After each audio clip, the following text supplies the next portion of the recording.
Hi there, it's Heather Embry Warren here of Blossoming Heart Intuitive Arts for the weekly Heart to Heart video with Heather. So this topic for this week is about how to deal with, some call it triggers, some call it feeling reactive, how to be able to deal with that, especially when we're dealing with family challenges or family conflict. So I don't know about you, but for me, when I'm around family, I can go back to being 8 years old all over again. And I've been having to face this experience right now because of certain family health crises and so forth. And the real place of how to be able to hold my own. Chances are, most people who come from a family, there was dysfunction. So whether that be abuse or neglect or somebody putting their truth onto another.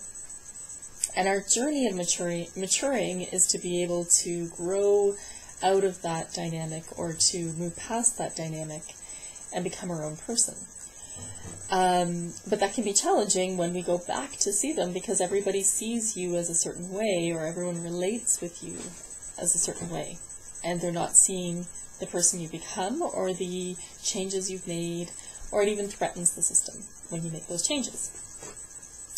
So I've had to deal with this, and there was like a massive trigger that was coming up for me. And what I mean by that is that you're feeling angsty, you're feeling upset, you're feeling hopeless. It sends you into a downward spiral.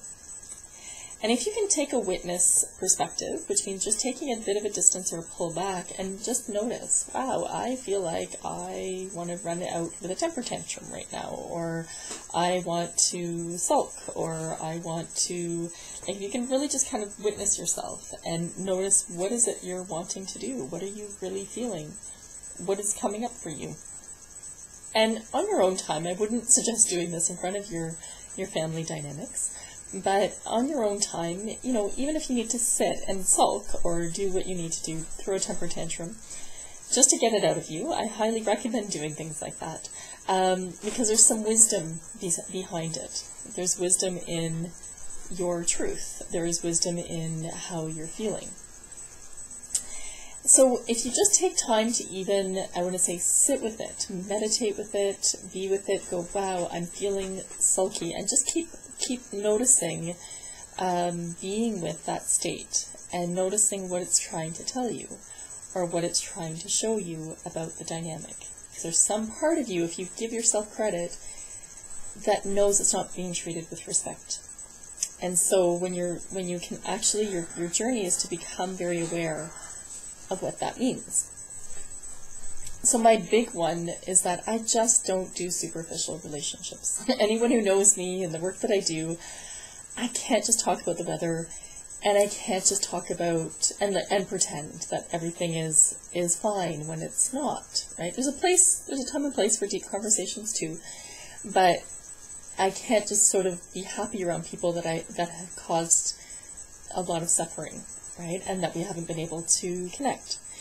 So what it brought me to is a deep, deep value within myself that I really need to be around. My circle of what I would call family of choice are people that I can have deep, meaningful conversations with. And I really, I need that in my life. I need that with my clients. I need that with just people around me. I need to be able to have those kinds of connections. If that's not there, or it feels very superficial, I'm going to get exhausted and feel angry and upset and feel unseen and misunderstood.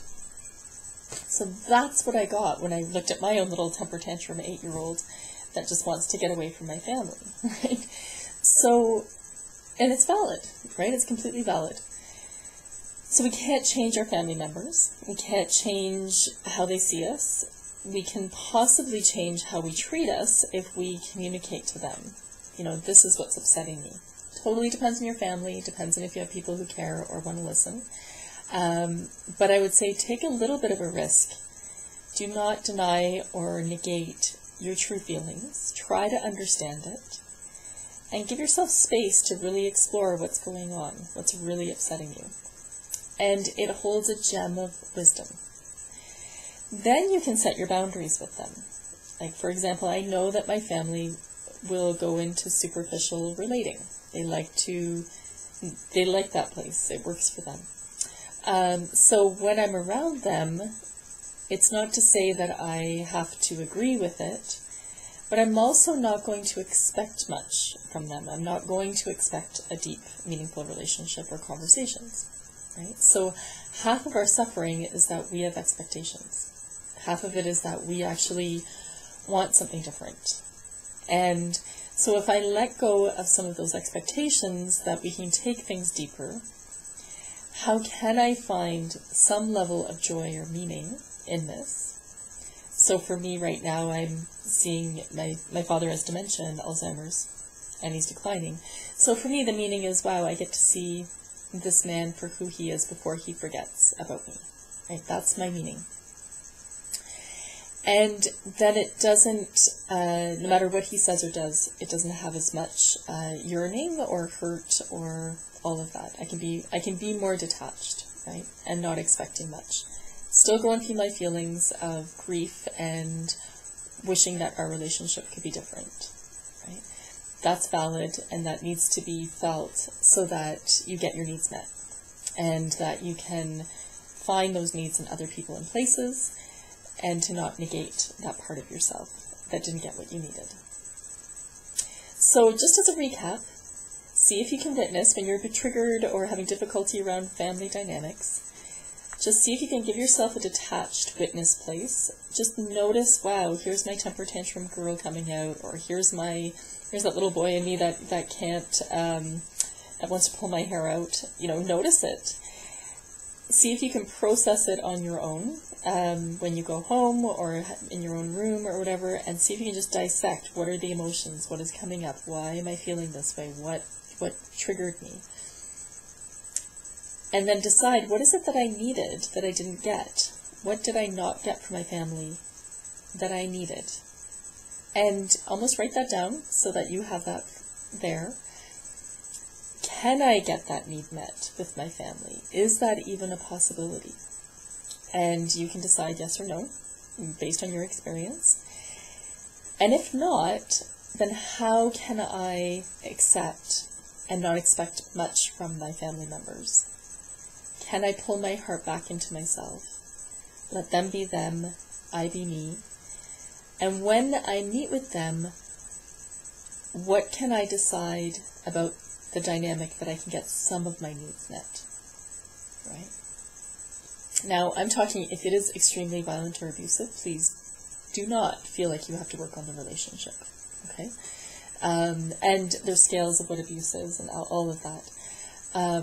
There's going to be dysfunction in, I would say, every family. Communication problems, even raised voices and emotional turmoils.